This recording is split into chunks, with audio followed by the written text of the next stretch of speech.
কষ্টের সাথেই স্বস্তি আছে, নিশ্চয়ই কষ্টের সাথেই স্বস্তি আছে। ফাইদা ফারাগতা ফানসাব ওয়া ইলা রাব্বিকা ফারগাব। যখন তুমি অবসর পাবে তখন তোমার রবের দিকে একনিষ্ঠ হও। এটাই বলতে চাচ্ছি আমি আপনাদেরকে, যে আমাদের উচিত শুধু আল্লাহর দিকে একনিষ্ঠ হওয়া, দুনিয়াকে ভালো না বাসা, কিচ্ছু না দুনিয়াটা। আমার চেয়ে ভালো আপনারা এটা জানেন না, কিচ্ছু না দুনিয়াটা, মানে মুহূর্তে ডিজাস্টার হয়ে যেতে পারে। আর যাদেরকে নিয়ে এই দুনিয়া, আমাদের মা বাবা ভাই বোন আত্মীয় স্বজন স্ত্রী সন্তান, এরা সবাই যে যার হক চাচ্ছে, তাদের হক দিয়ে দেন, আপনি খুব ভালো। দিতে পারবেন না, আপনি ভালো না। সারাটা জীবন করতে থাকেন, দেখবেন একদিন দিতে পারেন নাই, সে আপনাকে চিনবে না। নবী সাল্লাল্লাহু আলাইহি ওয়াসাল্লাম বলেননি কথাগুলো? জাহান্নামে যাওয়ার কারণ এগুলো উল্লেখ করেন নাই? কিসের আত্মীয় আর কিসের আপনজন আর কিসের অফিসের বস আর কিসের কি, সবাই সবার স্বার্থ নিয়ে পড়ে আছে। শুধু একজন সত্তা আপনার কাছে স্বার্থ চায় না, সে কে? আল্লাহ পাক। এটা যদি বুঝতে পারেন তাহলে দেখবেন মনটা আল্লাহর দিকে নরম হয়ে যাবে। আর মুসলিমদের এখন এই মানসিক আত্মশুদ্ধিটা বেশি দরকার। আমরা কেন যেন অস্থির জাতি হয়ে গেছি এখন, একটা মানসিকভাবে শান্তি নেই আমাদের মধ্যে। খেয়াল করে দেখবেন সারা দিন দুশ্চিন্তা, দুর্ভাবনা, পেরেশানি। নামাজে আসি তাও মনে হয় যত তাড়াতাড়ি নামাজ শেষ করতে পারলে বাস। 5 মিনিট 4 রাকাত নামাজ, আর ইমাম যদি ভুলে 10 মিনিট পড়ায় তো চাকরি নট। খতিব খুতবা দিবে 30 মিনিট ঘড়ি ধরে বলে দিবে, ভুলে যদি 10 মিনিট বেশি দিয়ে ফেলছে, আজকে আসছেন ভালো কথা, হাদিয়া নিয়ে যান, পরের দিন আর আসেন। অস্থির। অস্থিরতার কারণ দুনিয়ামুখিতা, আল্লাহ থেকে দূরে থাকা। অস্থিরতার কারণ কোরআন থেকে দূরে থাকা। অস্থিরতার কারণ নিয়মিত সুন্নাহর উপর আমল না করা, ডেইলি জিকির আজগারগুলো না করা, ডেইলি কোরআন তেলাওয়াত না করা, হাদিস অনুবাদ সহ না পড়া, দিনের জ্ঞান চর্চা না করা, দিনী হালাকাগুলোর মধ্যে না বসা। অস্থিরতার অনেক কারণ, টাকা পয়সার পিছনে ছোটা, বাড়ি গাড়ি স্ট্যাটাসের পিছনে ছোটা, এবং এই লোভ, এই লালসা আপনাকে স্থির থাকতে দিবে না। অস্থিরতার কারণ এই যে আমরা বলি মেটেরিয়ালিজম, আমরা বলি বস্তুবাদিতা, এগুলো অস্থিরতার কারণ। এগুলো কখনো আপনাকে স্বস্তি দিবে না। আপনি যত দৌড়াবেন দুনিয়ার পিছনে, দুনিয়া আপনার থেকে তত পালাতে থাকবে। আর আল্লাহ পাক বলেছেন, হে আদম সন্তান, আমার ইবাদতের জন্য সময় বের করো, আমি তোমাকে 2টা জিনিস দিব। 1 নাম্বার, তোমার হাতকে আমি সচ্ছলতা দিয়ে ভরে দিব, আর 2 নাম্বার, তোমার সমস্ত অভাব আমি দূর করে দিব। যে ব্যক্তি আল্লাহর জন্য সময় দেয়, আল্লাহর জন্য বাঁচে, আল্লাহর জন্য মরে, সব কাজ আল্লাহর সন্তুষ্টির জন্য করে, দেখবেন ও মনের মধ্যে শান্তি আছে। হয়তোবা তার 5 তলা 10 তলা বাড়ি নাই, BMW নাই, সুজুকি জিক্সার নাই, তারপরে দেখবেন সে অনেক শান্তিতে আছে, কারণ তার মনের মধ্যে একটা প্রশান্তি কাজ করে। আর যে ব্যক্তির মধ্যে দেখবেন আল্লাহর কনসিয়াসনেস নাই, ইবাদত নাই, কোরআন সুন্নাহ এগুলো কিচ্ছু নাই, দুনিয়ার সব আছে, দেখবেন ব্যাংক ব্যালেন্স, টাকা পয়সা, মনে শান্তি নাই। সে জামানায় 2 শ্রেণীর মানুষ আসবে, আমি এদেরকে দেখি না। নবীজি দেখেন নাই মানে 1400 বছর আগে ওরা ছিল না। এক শ্রেণী হচ্ছে হাতের মধ্যে মানুষকে মারার কিছু অস্ত্র নিয়ে ঘুরে বেড়াবে, এরা মানুষকে নির্মমভাবে পিটাবে, নির্মমভাবে পিটাবে, নির্মমভাবে মানুষকে পিটাবে। এই শ্রেণীকে আমি দেখিনি, এরা আসবে পরে। হাতে লাঠিওয়ালা সেই গ্রুপ কোনটা জানেন? ওই যে ঘরের মধ্যে ঢুকায় যে ছেলেগুলোকে মেরে মেরে রাত্রেবেলা মেরে ফেলায়, সেটা গ্রুপের। বিভিন্ন হলে হলে দেখেন না, হকি স্টিক নিয়ে 8জন 10জন মিলে এক একটা করে ছেলেকে ডেকে নিয়ে পিটায় মেরে ফেলায়, এগুলো সেই ছেলে। এদেরকে যেন জন্ম দিয়েছে ওই বাপের জন্য ধিক্কার, এদেরকে যেন জন্ম দিয়েছে এই বাপের জন্য ধিক্কার। আর এখন এরকম লেডিস গ্রুপে বের হয়েছে, আর মেয়েদেরকেও হলে ডেকে ডেকে পিটানো শুরু করেছেন। তোমরা কি মনে করো যে 5 জন 6 জন 10 জন মিলে একজনকে সারা রাত টর্চার করে মেরে ফেলানোর মধ্যে সুপুরুষ? তুমি সুপুরুষ, তুমি অনেক বড় বীর। সাহস থাকলে তুমি একজন মারামারি করে দেখাও না, দেখি ওর এত বড় সাহস, তাহলে একজন মারামারি করে দেখাও না। আসো রিংয়ের মধ্যে আসো, তারপর দেখি তোমার কত শক্তি, আমাদের কত শক্তি। একজন 1-on-1 ব্যাটেলে আসো, দেখি খালি হাতে 1-on-1 ব্যাটেলে আসো। 8 জন 10 জন মিলে একটা বুয়েটের ছেলে, একটা মেডিকেলের ছেলে, একটা অমুকের ছেলে, তমুকের ছেলে, বাবা মায়ের স্বপ্ন লালন করা ছেলেগুলোকে ঘরের মধ্যে ঢুকাবা, সারা রাত পিটায় মেরে ফেলবা, এটাকে তোমরা সাফল্য মনে করো, বীরত্ব মনে করো? এই ছেলেগুলোকে জন্ম দিয়েছে যে পিতা মাতায়, এদের জন্য ধিক্কার আমার পক্ষ থেকে। আপনারা এইসব সন্তান জন্ম দিতে গেলেন কেন? খিদির আলাইহিস সালাম বেঁচে থাকলে ছোটবেলায় মেরে ফেলতো এদেরকে। ওই যে খিদির আলাইহিস সালাম ছোটবেলায় একটা বাচ্চাকে মেরে ফেলছিলেন না? মুসা আলাইহিস সালাম বলেছিলেন যে একটা বাচ্চাকে কেন মেরে ফেললেন? তখন খিদির আলাইহিস সালাম বলেছিলেন, এই ছেলেটা যদি বড় হয়, বড় হলে অনেক বড় কাফের হবে। আল্লাহ আগে জানিয়ে দিয়েছেন, এই জন্য আগে মেরে দিয়েছে। এই বাচ্চাগুলোকে নিতে গেলেন কেন? কোনো রকম লজ্জাবোধও নাই, চক্ষু লজ্জা নাই। এরপর যখন আইন শৃঙ্খলা বাহিনী এদেরকে অ্যারেস্ট করে নিয়ে যায়, বীরের মতো হাসতে হাসতে চলে যায়। ও জানে যে আমার কোনো সমস্যা হবে না, ফাঁক ফকর দিয়ে বেরিয়ে চলে আসো। তোমরা এগুলোকে বীরত্ব মনে করো? তোমরা বীরত্ব মনে করো? সুপুরুষ হয়ে গেছো তোমরা। এতই যদি ক্ষমতা থাকে, সাহস থাকে, তো একজন একজন মারামারি করো না, ওয়ান অ্যান্ড ওয়ান ব্যাটেল আসো। তারপর দেখো কে জিতে কে হারে। 10 জন মিলে একজনকে পিটাবা মনে করছো খুব বড় বীর হয়ে গেছো? এখন 10টা মেয়ে মিলে একটা মেয়েকেও পিটাচ্ছে। সুবহানাল্লাহ। তাও আবার ইসলামিক বিশ্ববিদ্যালয়ের মধ্যে। এই বিশ্ববিদ্যালয়ের নাম ইসলামিক কে দিল? এটা ইসলাম? একটা মেয়েকে আপনি ঘরের মধ্যে ঢুকায় সারা রাত পিটাবেন, মেয়েটা কাঁদতে কাঁদতে বলছে আমার পায়জামা পর্যন্ত খুলে ফেলেছে টান দিয়ে। আরে তোর মায়ের পায়জামাকে খুলে ফেললে তোর কেমন লাগবে? তোর বোনের পায়জামাকে খুলে ফেললে তোর কেমন লাগবে? কোন সাহসে তুই একটা মেয়ে পায়জামায় হাত দিস? এত বড় সাহস! আর এদেরকে আমরা তোলাতুলো করে মানুষ করি। আইন শৃঙ্খলা বাহিনী আপনারা কি করেন? ইনস্ট্যান্ট কোর্ট বসে ফাঁসি দিয়ে দিবেন এদেরকে। আল্লাহর কসম করে বলছি, যদি কোনোদিন এরকম ক্ষমতা আমাদের কাছে আসতো, দিন বিচার করে দেখিয়ে দিতাম ইনশাআল্লাহ। ফাইজলামি শুরু করো সারা দেশব্যাপী ফাইজলামি শুরু করে দিয়েছে একেবারে নির্মম ভাবে, অহেতুক ভাবে। এই যে অসহায় মানুষগুলোকে, ছাত্র পড়তে গিয়েছে, বাবা মার স্বপ্ন লালন করা ছাত্র, ছেলেটা ইঞ্জিনিয়ার হবে, ছেলেটা মেডিকেল সায়েন্সে পড়ে বড় একজন ডক্টর হবে, পিটায় মেরে ফেলে দিল তাকে। এত বড় সাহস! আর আমরা কিছুই বলতে পারলাম না, কিছু করলাম না। কি একটা অবস্থা চলছে! এগুলো যখন চলতে থাকবে একটা কওমের মধ্যে, আপনার মনে হয় যে আল্লাহর পক্ষ থেকে রহমত নেমে আসবে? লা ইলাহা ইল্লাল্লাহ বলা একজন মানুষ যদি বেঁচে থাকে, ওই একজন মানুষের সম্মানে আল্লাহ পাক কিয়ামত দিবে না ইনশাআল্লাহ। সে একজন মানুষকে এভাবে নির্মমভাবে পিটিয়ে মেরে ফেলো তোমরা। এখন মানুষকে পেটানো শুরু করেছো। নবী সাল্লাল্লাহু আলাইহি ওয়াসাল্লাম শেষ জামানের হাদিস সম্পর্কে বলেছিলেন যে আমি এক শ্রেণীর মানুষকে দেখি নাই যারা আসবে মানুষকে নির্মমভাবে মারবে, নির্মমভাবে মানুষকে পিটিয়ে মারবে। আর কোরআন খুলে দেখেন, একটা জাতির কথা আল্লাহ পাক বলেছেন। এই জাতির নাম হচ্ছে আদ জাতি। কোন জাতি ভাই? এই আদ জাতিকে আল্লাহ পাক ধ্বংস করেছিলেন ঝড় দিয়ে, ঝড় ঝাপটা দিয়ে।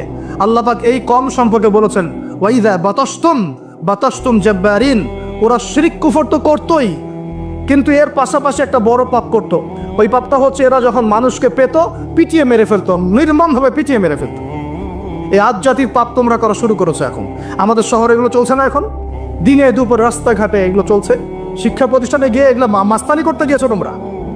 আবার তোমরা মাহফিল করে আমাকে ডাকো ওয়াজ নসিহত করতে। আমার সাথে এগুলোর কোনো সম্পর্ক নেই। আমার কাছে তোমরা ভালো কিছু পাবা না। আমার কাছে ইনশাল্লাহ হকটাই পাবো, বাতিল পাবা না ইনশাল্লাহ। আমার ভাই হয়ে যদি এই কাজ করো, আমি তোমার চেহারা পর্যন্ত দেখতে যাবো না ইনশাআল্লাহ। আল্লাহ রাব্বুল আলামিন আমাদেরকে ওমরের শাসন দান করুন বলে আন। একটা মাস ওমরের শাসন যদি চলে না, দেখবেন সব লাইনে চলে আসছে ইনশাআল্লাহ। একটা মাস খালি ধর্ষণের বিচার করা শুরু করেন, ধর্ষণ করার সাহস খুঁজে পাবেন ইনশাআল্লাহ। কেউ ওয়াজ মাহফিলগুলোকে দিনের এই পবিত্র আমানতগুলোকে অনেক জায়গায় ঠাট্টা মশকরার পাত্র বানানো হয়েছে। কোথাও দেখা যায় যে ওয়াজ মাহফিলে যে বললাম ডিজে জিকির চালু করা হয়েছে। ফাইজলামি শুরু করছো দিন নিয়ে, তোমরা ফাইজলামি শুরু করছো। আবার বলছো 22 বছর থেকে ওয়াজ করি, 22 বছর থেকে মানুষকে হাসাও, এটা বলতে পারো। 22 বছর ওয়াজ আবার কখন করলা? থ্রেট করো যে চোখ গরম করবো না। আল্লাহর কসম, যদি ক্ষমতা থাকতো হাড্ডি পিটায় ঠিক করে রাখিতাম ইনশাআল্লাহ। ওয়াজ মাহফিলের মঞ্চকে বসে তোমরা ডিজে জিকির বানাবা, এখানে ওয়াজ মাহফিলে ডিজে জিকির শিখাবা, মানুষকে বাউল বানানো শুরু করেছো, গাল গল্প কেচ্চা কাহিনী শুরু করেছো। ইনশাআল্লাহ তাআলা অচিরেই এই উম্মতের মধ্যে এমন নেতৃত্ব আসবে ইনশাআল্লাহ, যে নেতৃত্বের আন্ডারে ইনশাআল্লাহ তাআলা জমিন থেকে জুলুমের শেকড় উপরে যাবে ইনশাআল্লাহ। আছে আমরা আল্লাহর কাছে দোয়া করি, আল্লাহ পাক আমরা বেঁচে থাকছেন, আল্লাহ পাক নিয়ে আসেন ইনশাআল্লাহ। সারা দুনিয়া জুড়ে ফাইজলামি শুরু হয়ে গেছে, সারা বিশ্ব জুড়ে এই যে পশ্চিমাদের যে আগ্রাসন, মুসলিম বিশ্বের আনাচে কানাচে অসহায় মুসলিমদেরকে নির্যাতন করা হচ্ছে নির্মমভাবে। একটা বাচ্চা সে জানে না যে শিয়া কি সুন্নি কি, বোম মেরে উড়িয়ে দেওয়া, মাথার খুলি উড়িয়ে দেওয়া। একটা বাচ্চা, একটা মা জানে না শিয়াইজম কি সুন্নিজম কি, মিসাইল মেরে বোম মেরে হত্যা করে দেওয়া ইসলাম শুরু। সারা বিশ্ব জুড়ে এগুলোই চলতেছে। সারা বিশ্ব জুড়ে মিডিয়ার মধ্য দিয়ে মুসলিমদেরকে আজকে সন্ত্রাসী বানানো হয়ে দিয়েছে। সারা বিশ্বে রক্তও ঝরবে আমাদের, আবার আমাদেরকেও সবাই সন্ত্রাসী বলে বানাবে। নাটক শুরু করেছে না, নাটক।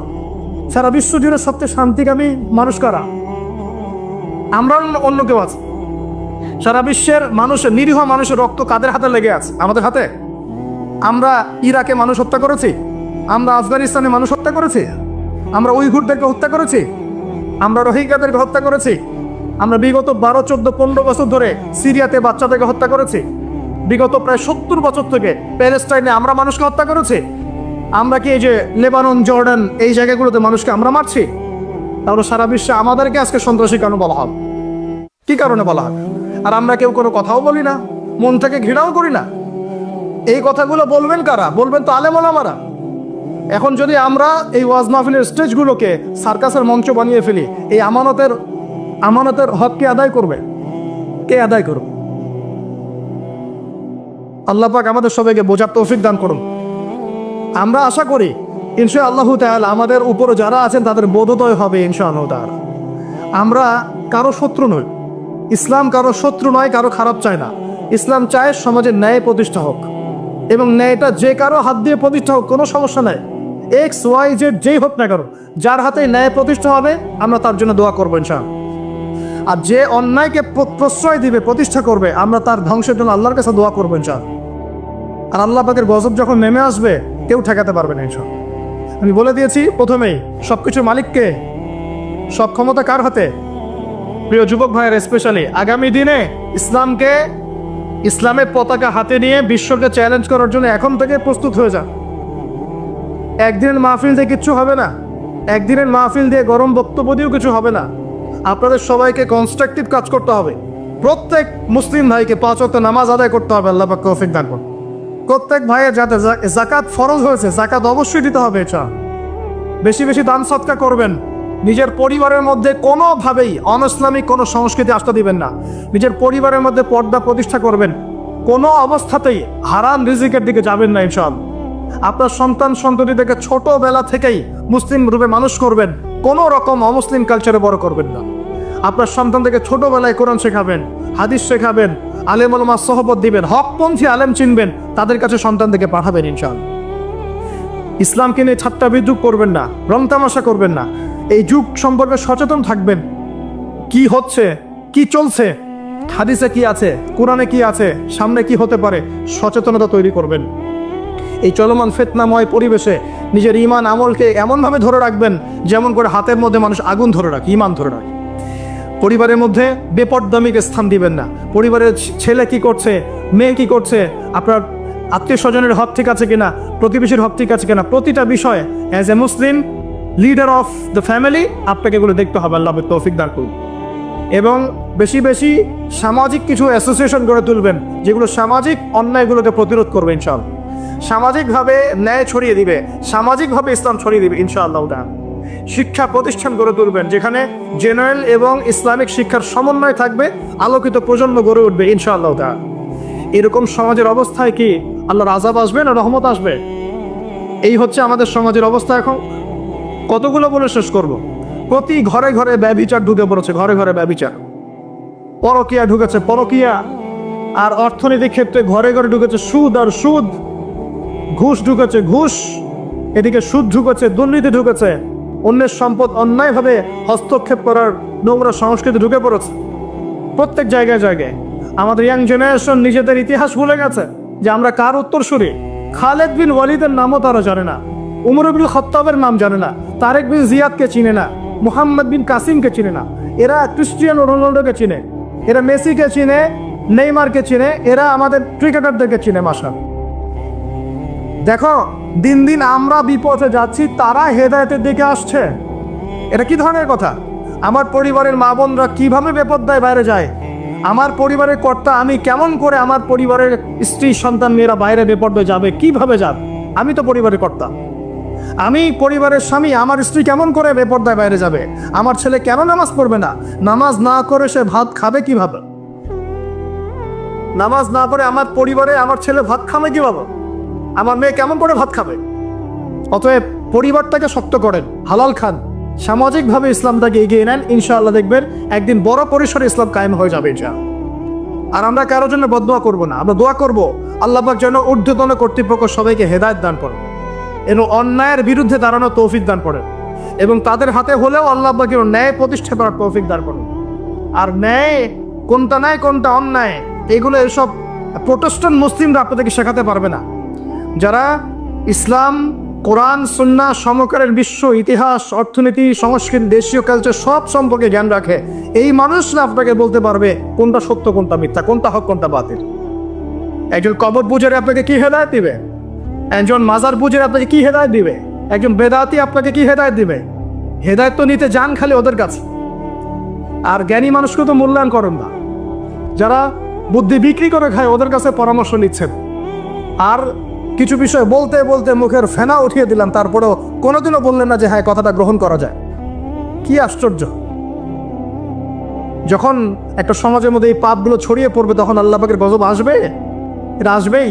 প্রতিরোধ কিভাবে, প্রতিরোধ করার কোনো সুযোগই নাই, আপনাকে প্রতিকারও করার কোনো সুযোগ নাই।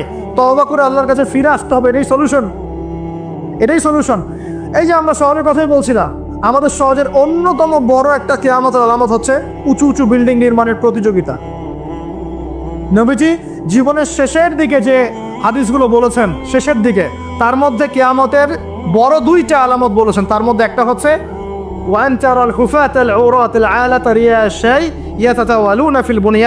যখন দেখবে সমাজের সবচেয়ে নিম্ন শ্রেণীর মানুষেরা, রাখাল টাইপের মানুষ, গায়ে জামা নাই, পায়ে স্যান্ডেল নাই, উঁচু উঁচু বিল্ডিং নির্মাণের প্রতিযোগিতা করছে। ধনীরা বিল্ডিং নির্মাণ করবে এমনটা নবীজি বলেন নাই। নবীজি বলছেন গরিব, ফকির, মিসকিন, গায়ে কাপড় নাই, স্যান্ডেল নাই, এরা বিল্ডিং নির্মাণ করবে না, প্রতিযোগিতা করবে একে অপরের সাথে। এখনকার আরব বিশ্বটা জাজল্যমান দৃষ্টান্ত, এখনকার আরব বিশ্বটা জাজল্যমান দৃষ্টান্ত। অনেক সলফে সালেহিন বলেছেন এই হাদিস থেকে আরবদেরকে ইশারা করা হয়েছে।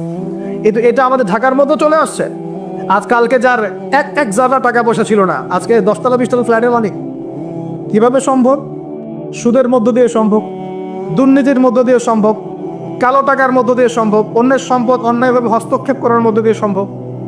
আর মাশাআল্লাহ, যার একটা 5-10 তলা বাড়ি আছে আমাদের শহরে, অন্য মানুষকে মানুষই মনে করো, ভাড়াটিয়াকে মনে করে যে তেলাপোকা, ককরোচ, ছিছি করে তাড়াচ্ছে। কত যে শর্ত! কোনো কোনো সময় এমনও হয়েছে মানে বাড়ি ভাড়া চাইতে গিয়ে যে বেইজ্জত হতে হয়েছে, মনে হলো যে বাড়ি ভাড়া চাইতে গিয়ে মানে নিজের সম্মান নিজে নষ্ট করে ফেললাম আর কি। সুবহানাল্লাহ।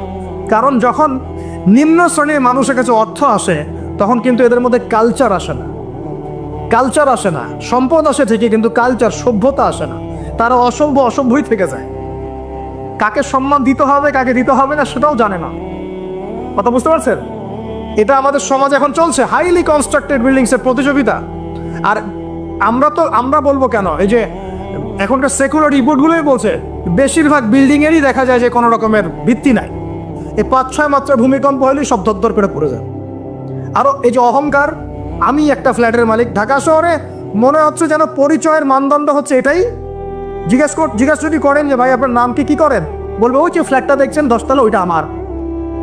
ভাবখানে এমন হচ্ছে এটাই তার পরিচয়ের মানদণ্ড। সে কি করে, তার শিক্ষাগত যোগ্যতা কি, কোন প্রফেশন, এগুলো বড় কথা নয়। ওই যে ফ্ল্যাটটা দেখছেন 6 তলা ওইটা আমার। অনেকে এসে পরিচয় দেয়, আমি অমুক পার্টির অমুক, আমি অমুক পার্টির তমুক, আমি অমুকের সাধারণ সম্পাদক, আমি অমুকের সভাপতি। এগুলো পরিচয়, এগুলোই মানুষের পরিচয়। আমি অমুক দল করি, তমুক দল করি। পরিচয় কি তোমার? তুমি কি এই পরিচয় দিয়ে কাল কিয়ামতের মাঠে আল্লাহর সামনে দাঁড়াবা? তোমার পরিচয়টা কি? পরিচয় হচ্ছে তোমার শিক্ষাগত যোগ্যতা কি, তুমি সমাজকে কতটুকু সার্ভ করতেছো, তোমার ইলমি যোগ্যতা কি, তুমি 5 ওয়াক্ত নামাজ পড়ো কিনা, তুমি ইসলামপন্থী কিনা, তোমার সুন্নত আছে কিনা, তুমি দিনের জন্য কি করো, এগুলো তোমার পরিচয়। আল্লাহ রাব্বুল আলামিন আমাদের কথাগুলো বোঝার তৌফিক দান করুন। আমাদের সমাজে হাইলি কনস্ট্রাক্টেড বিল্ডিংসের প্রতিযোগিতা চলছে। দেখেন, বিল্ডিং নির্মাণ করা পাপের কিছু নয়, কিন্তু এগুলোর মধ্য দিয়ে অহংকার করাটাই পাপের। আর অহংকার করলে আল্লাহ পাক এগুলোকে ধসিয়ে দিতে সময় নেবেন না। আল্লাহ পাক আমাদেরকে বোঝার তৌফিক দান করুন। আমাদের সমাজে রন্ধে এগুলো চলছে, আমানতের খেয়ানত, অবিশ্বাস, সুদ চলছে, জেনা চলছে, ফ্ল্যাটে জেনা চলছে, ফ্ল্যাটে জেনা। আর জেনা মানে শুধু শারীরিক ইলিগেল ফিজিক্যাল রিলেশনশিপই নয়, জেনার মধ্যে চোখের জেনা আছে, কথার জেনা আছে, চলাফেরার জেনা আছে। নবীজি বলেছেন শেষ জামানায় এক শ্রেণী মেয়ে আসবে যারা পুরুষের কাপড় পরে ঘুরবে। এটা দেখার জন্য আপনি ঢাকার শপিং মলে চলে যান, শপিং মলে যান, কেয়ামত দেখতে পারবেন। কেয়ামত কাকে বলে?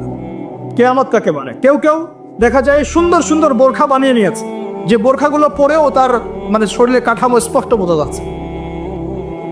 এখানে আপনি কাকে দায়ী করবেন, কাকে দোষ দিবেন? অবৈধ সম্পর্ক, অবৈধ সম্পর্ক ঢাকা শহরে রন্ধ্রে রন্ধ্রে ঢুকে গেছে। অবৈধ শহর, টিনেজ 8-10 বছর, ক্লাস 8-এ পড়ে, ক্লাস 9-9-এ পড়ে, 10-এ পড়ে, এদের মধ্যে ইলিগেল সম্পর্ক চলছে।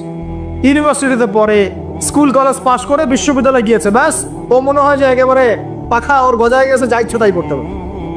মেয়েকে দিয়েছেন একটা স্মার্টফোন, ব্যাস নষ্ট হয়ে গেছে। ছেলেকে দিয়েছেন একটা বাইক, ওদের মাদকের আসরে বসে আছে। কি একটা অবস্থা! এই যুব সমাজ কি আগামী দিনে ইসলামের পতাকা বহন করবে? এই যুব সমাজকে দিয়ে ইসলামের বিজয় লাভ হবে, নাকি আমাদের একটা ইমান দীপ্ত যুব সমাজ দরকার? কোনটা? আল্লাহ পাক আমাদের সবাইকে আল্লাহর পক্ষ থেকে ইমান দান করুন। আর আমি আর লম্বা করতে থাকলে সারা রাত যাবে গা। আমি আপনাকে গুছায় নিয়ে এসে শেষ করে দিচ্ছি যে এর পাশাপাশি কোন কোন পাপ ছিল, যে পাপগুলোর কারণে আল্লাহ পাক এই গজবগুলো দিয়েছিলেন, এবং এই ঢাকা শহর সহ এই বড় বড় শহরগুলা এই পাপের মধ্যে আছে কি না আপনি নিজেই যাচাই করবেন। যাচাই কে করবে? আপনি যাচাই করবেন, আমি যাচাই করব না। 1 নাম্বার শিরকের পাপ আছে না নাই? কুফরির পাপ 2 আছে না নাই? আমানত উঠে যাওয়া আছে না নাই? আমানত উঠে যায় নাই? কেএফসিতে যান, মরা মুরগি খাবেন, আমানত উঠে গেছে। মসজিদ থেকে শুরু করে উপর লেভেল পর্যন্ত কোনো জায়গায় আমানত আছে? কেউ বলছে যে আমি জনগণের কল্যাণে নিজেকে নিয়োজিত করেছি, উপর থেকে হাতি আসলে ও খাইতে খাইতে খাইতে মাছি বানায় দেয়। তাই না? এগুলো একটা বাজেট আসছে 1 কোটি টাকার, দেখবেন আস্তে আস্তে আস্তে 10 লাখ টাকা নেমে আসছে, শেষ নাই। এ খাবে 10, ও খাবে 5, এ খাবে 5 করতে করতে করতে জনগণ খাবে 10। তা আমানত উঠে যায় নাই সমাজ থেকে? 3 নাম্বার আমানত উঠে যাবে। 4 বিশ্বাস উঠে যাবে। বিশ্বাস উঠে গেছে না? বাবাও ছেলেকে বিশ্বাস করতে পারে না, এখন স্বামী স্ত্রীকে বিশ্বাস করতে পারে। মনে রাখবেন, একটা সমাজে যদি বিশ্বাস না থাকে একের প্রতি অন্যের, এই সমাজের মধ্যে কখনো শান্তি আসবে? আসবে? আসবে না। আপনি পরিবারে শান্তি পাবেন, ও সমাজ তো পর দূরের কথা। এবার আসেন 5 নাম্বার হচ্ছে মাপে কম দেওয়া। মাপে কি ভাই? এই মাপে কম দেওয়াটা আমাদের সমাজে পাপের মধ্যে নাই। ব্যবসায়ী যারা আছেন সতর্ক হয়ে যান। আপনি যদি মাপে কম দেন, এই পুরো রিজিক আপনার জন্য হারাম হয়ে যাবে, পুরা রিজিকটাই। এই রিজিকের ইবাদত আল্লাহর দরবারে যদি কবুল হয়, তাহলে কোরআন হাদিস মিথ্যা হয়ে যাবে। নাউজুবিল্লাহ। কোরআন হাদিস কি মিথ্যা? এই রিজিক যদি খেয়ে ইবাদত আল্লাহর কাছে কবুল হয়, তাহলে কোরআন সুন্নাহ মিথ্যা হয়ে যাবে। নাউজুবিল্লাহ। আল্লাহ পাক বলেছেন এই মাপে কম দেয়া হারাম রিজিক খেয়ে ইবাদত করলে ইবাদত কবুল হবে। পৃথিবীতে সর্বপ্রথম কওমে মাদিয়ানকে ভূমিকম্প দিয়ে ধ্বংস করে দেওয়া হয়েছিল। তাদের প্রধান অপরাধ ছিল মাপে কম দেওয়া, যেটা আমাদের মধ্যে ছড়িয়ে পড়েছে। মাপে কম দিচ্ছি আমরা। মাপে যারা কম দেয়, এই পাপের কারণে সমাজের মধ্যে দুর্ভিক্ষ নেমে আসে। আমাদের অর্থনৈতিক অবস্থা এমন জায়গায় দাঁড়িয়ে আছে না, দুর্ভিক্ষ যদি চলে আসে অবাক হওয়ার কিচ্ছু নাই। দুর্ভিক্ষ চলে আসলে আপনার অবাক হতে পারেন, আমি অবাক হব